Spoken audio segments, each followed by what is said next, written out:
On behalf of the Southern Africa human rights lawyers, it is my honor to welcome you all to the release of the preliminary statement of the Southern Africa Human Rights Lawyers Election Observer Mission on the conduct of the 27th to 29th November 2024 Presidential and National Assembly elections in the Republic of Namibia.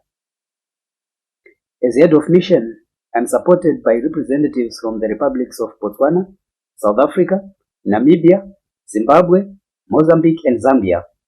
The Election Observer Mission receives expert advice from the Southern Africa Human Rights Lawyers High Commission on all electoral observations. The mission comprises of 8 commissioners from 5 different member states across the region, namely the republics of Botswana, Zimbabwe, Mozambique, South Africa and Zambia. These observers were deployed across all 14 regions in the Republic of Namibia. The mission observed the presidential and national assembly elections in accordance with the revised United Nations and SADC principles and guidelines governing democratic elections and the Constitution and the Electoral Act of the Republic of Namibia. As part of its mandate, our mission engaged key stakeholders in Namibia, including the Electoral Commission of Namibia, the government of Namibia, specifically diplomatic missions accredited to the Republic of Namibia, political parties, civil society organizations, faith-based organizations, academia, and the media. This preliminary statement covers the mission's observations of the pre-election period and voting days activities. The Southern Africa Human Rights Lawyers Election Observer Mission final report will include our observations of the post-election processes, which include the results management and announcement processes. Number 1. Summary of key findings. The Southern Africa Human Rights Lawyers Election Observer Mission observed the following. 1. The political and security environment. The mission observed that the country was calm and peaceful during the pre-election and election day. Political campaigns were conducted peacefully. The mission noted submissions from stakeholders that the country was experiencing active involvement of the youth in politics. Number 2. Electoral legal framework. The presidential and national assembly elections are mainly governed by the Constitution of the Republic of Namibia and the Electoral Act number 5 of 2014 Electoral Act in Namibia. The mission noted that according to Article 28, Item number 2 of the Constitution, the President is elected by direct, universal and equal suffrage on obtaining more than 50% of the valid votes cast. If more than 50% is not secured, the President is elected in the second ballot between 2 candidates who would have obtained the highest votes in the previous ballot.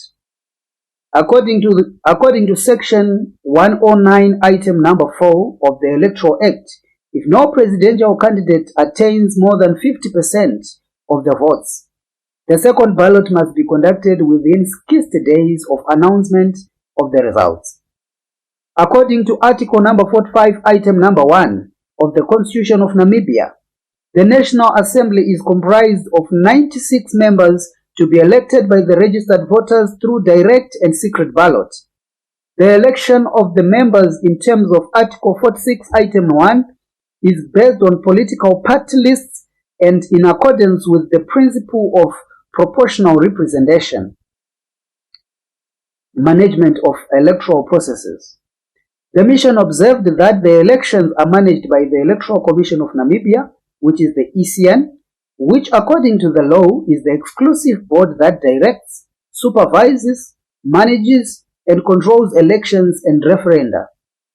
The ECN consists of 5 commissioners, including the chairperson appointed by the President with the approval of the National Assembly. In terms of Article 94b, Item number 2 of the Constitution, the ECN must be an independent, transparent, and impartial election management board. Matters arising from the stakeholders' engagement. Voters' registration. The mission noted that the final voters register indicated 1,449,569 registered voters, representing approximately 90% of 1,615,910 eligible voters from the 2023 census. Civic and voter education. The mission observed extensive civic and voter education by the stakeholders. Stakeholders shared several initiatives to inform citizens about the electoral processes. However, some reports indicated that some remote areas may not have received adequate coverage. Preparedness of the ECN. The mission noted that the stakeholders had no confidence in how the elections had been conducted. Most stakeholders accused the ECN for being unprofessional and deceptive. Stakeholders also raised concerns citing inefficiency within the ECN, which caused changes in the implementation of some of the processes, such as the procurement method of the printing of ballot papers. The mission noted longing threats of polling staff to withdraw their services due to poor enumerations by the ECN.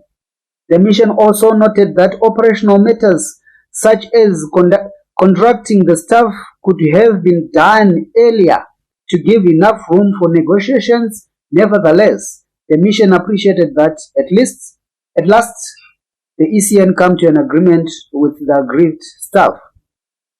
The Southern Africa Human Rights Lawyers Election Observer Mission noted that the voting on 27 November 2024 was characterized by a lot of irregularities, violations of the Electoral Act, violation of the Constitution, deliberate voters' frustration, and exclusive operational lapses by the Electoral Commission of Namibia, such as shortages of ballot papers at polling stations, heating of tablets, running out of batteries for the torches, and mobile polling stations forcing voters to leave without casting their votes. There were deliberate delays of voting processes in more than 63% of the total polling stations across the country. There were deliberate delays on the arrival of ballot papers. Citizens started voting around 9:15 a.m. to 9:40 a.m. and by around 11:30 a.m. there were already shortages of ballot papers in about 38% of the total polling station across the country. Gender representation. The mission noted that Namibia has a neutral representation of women in elected political positions, particularly in the National Assembly and consequently in the cabinet. Our mission also noted that most political parties implement policies to ensure gender representation. Media. The Southern Africa Human Rights Lawyers Election Observer Mission noted the general negative assessment of the media as the state media houses strived to cover only the ruling party. Hence, there were so much concerns about unequal coverage in the state-owned media. The mission also noted that most, if not all, opposition parties relied on social media to communicate their political messages. Electoral law.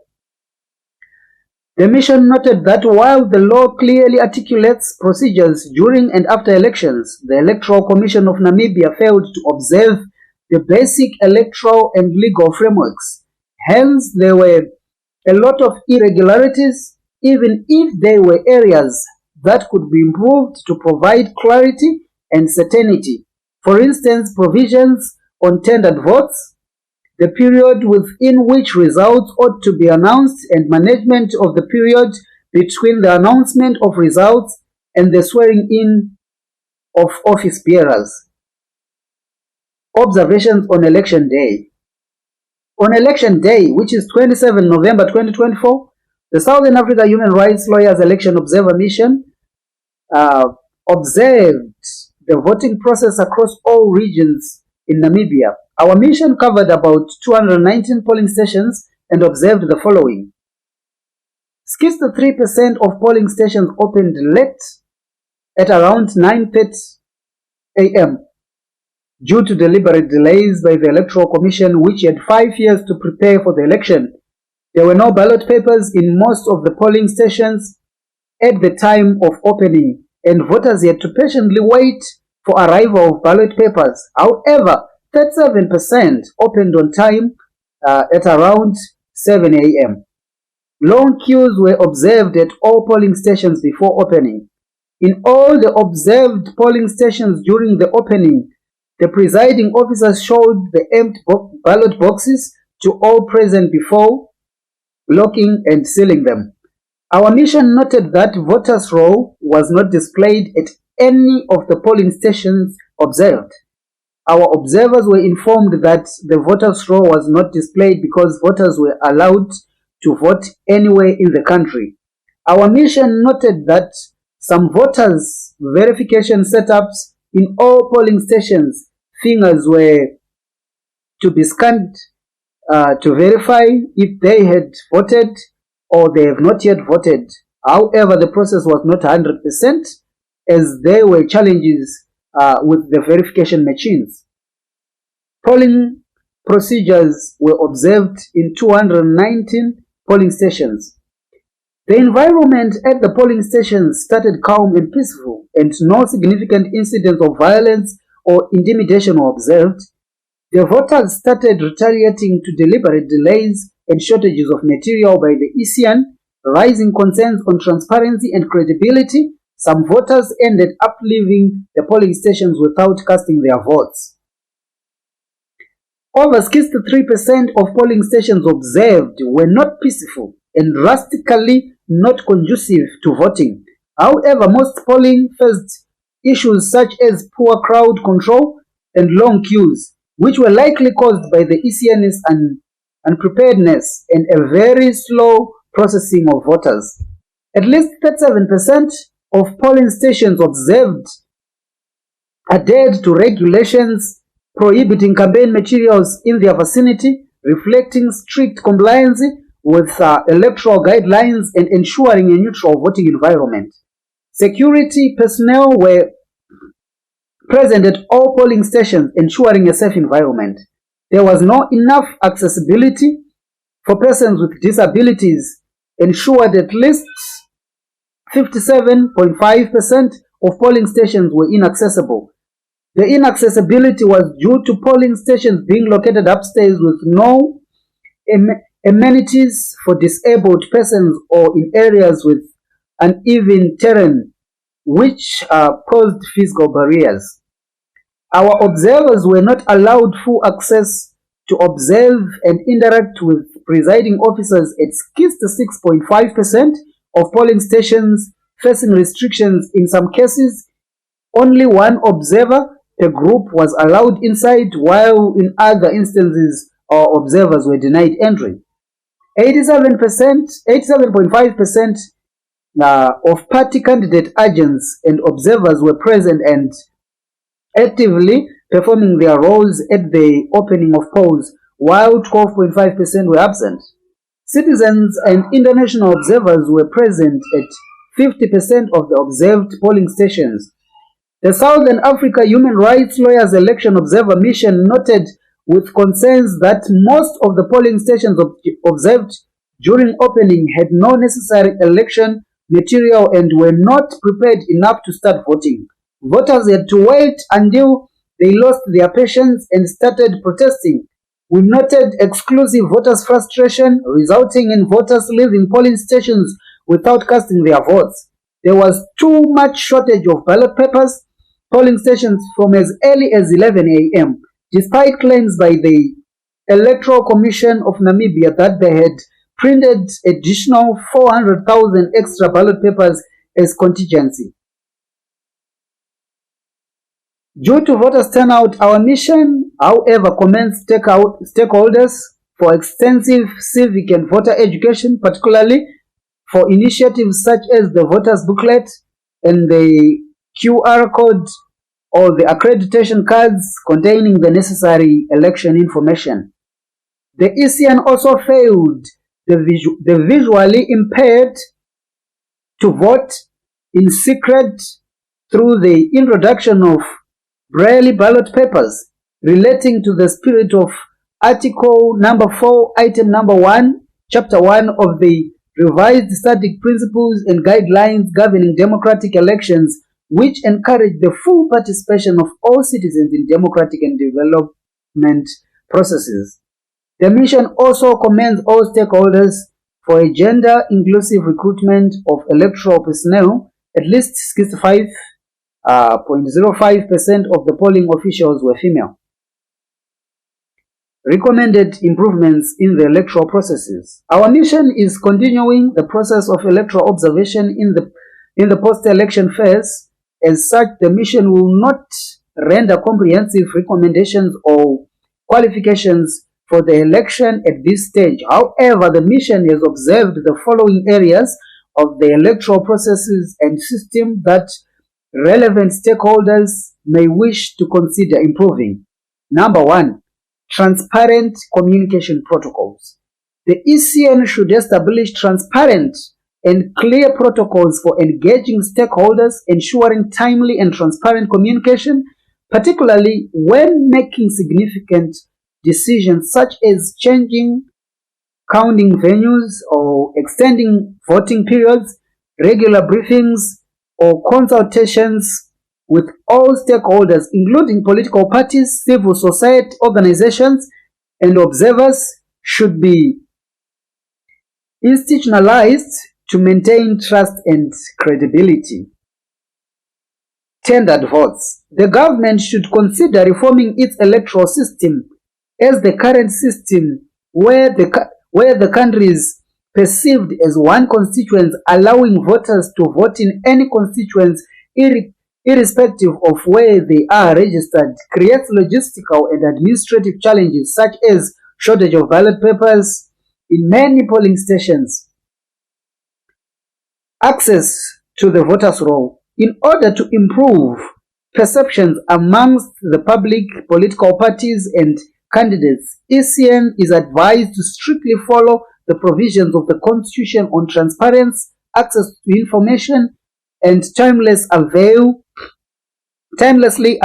the voters' roll in accordance with the stipulations under the Electoral Act.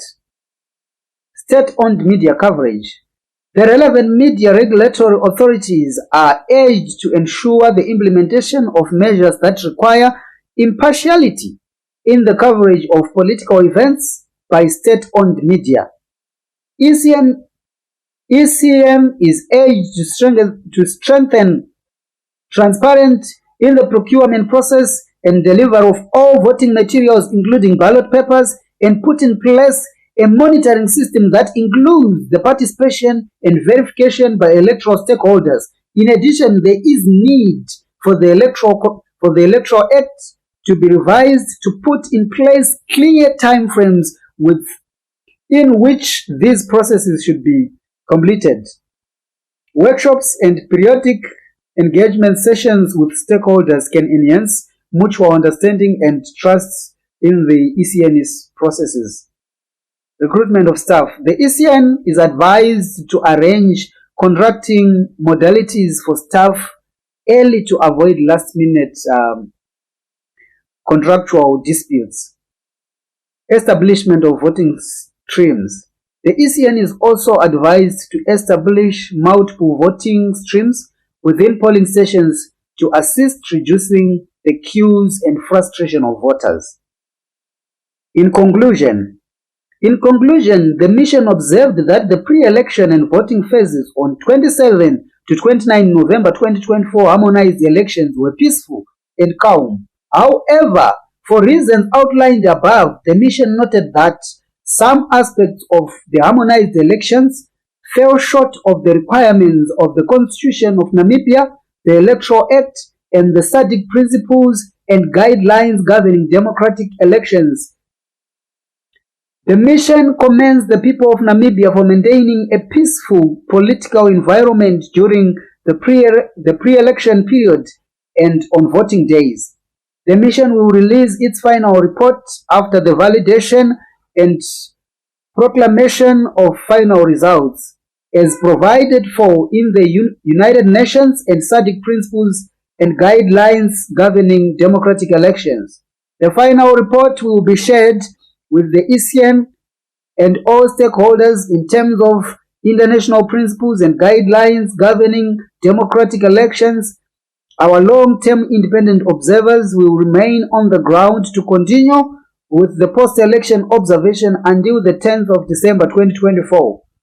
The Southern Africa human rights lawyers shall return at an appropriate time to undertake a post-election review to determine the extent to which the recommendations of the Southern Africa Human Rights Election Observer Mission have been implemented and the nature of support, if any, that Namibia may require for the Southern Africa human rights lawyers to implement those proposals.